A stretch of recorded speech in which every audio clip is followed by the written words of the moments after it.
In this video, we are going to talk about food tests, from making a food sample to the 4 different kinds of food tests there are. Firstly, let's see how to make a food sample.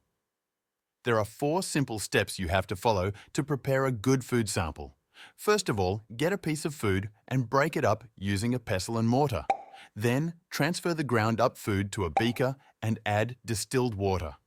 After that, give the mixture a good stir with a glass rod to dissolve some of the food into the water.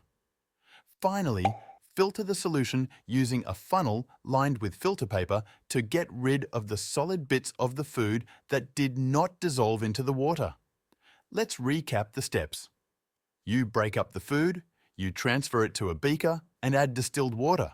You mix it so the food dissolves, and finally, you filter it. Now let's look at food tests. These are used to identify what type of biological molecules a sample contains. We look at biological molecules in our previous video. Go check it out if you need a quick recap. There are essentially 4 different food tests you need to know.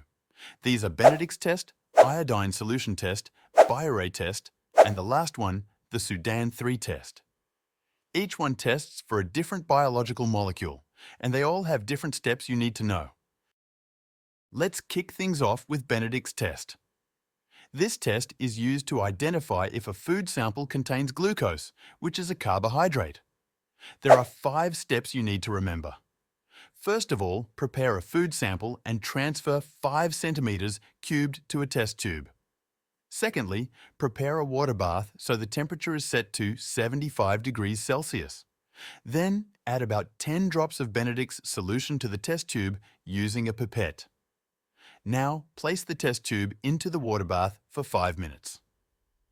The final step is used to determine if the solution contains glucose or not.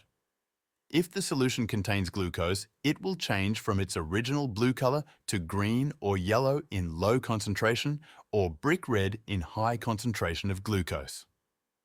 Now let's look at the iodine solution test. This test is used to determine if a food sample contains starch. This is a quick one and only has 3 easy steps.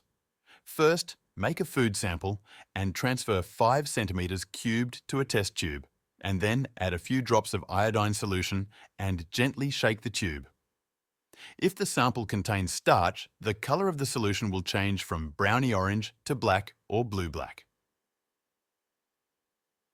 Next up, we have the biuret test.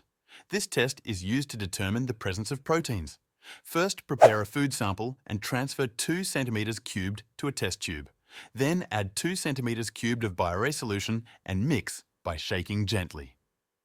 If the food sample contains protein, the solution will change from blue to pink or purple.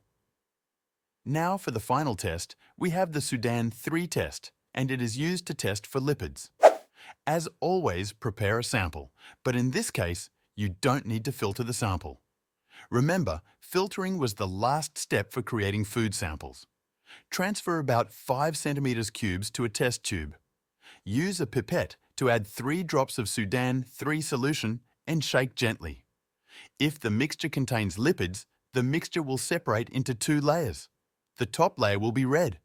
If no lipids are present, there will be no separate red layer at the top. Now, I want you all to try some questions to test your understanding about the video.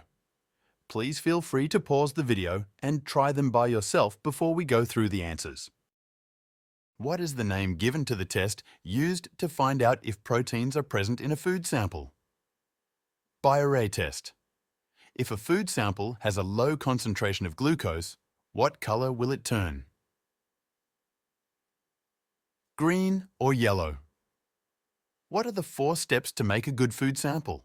You break up the food, you transfer it to a beaker and add distilled water. You mix it so the food dissolves, and finally you filter it.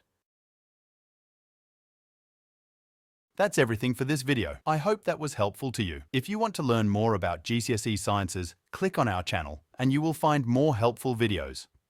If you found this video helpful, don't forget to like and subscribe. See you next time.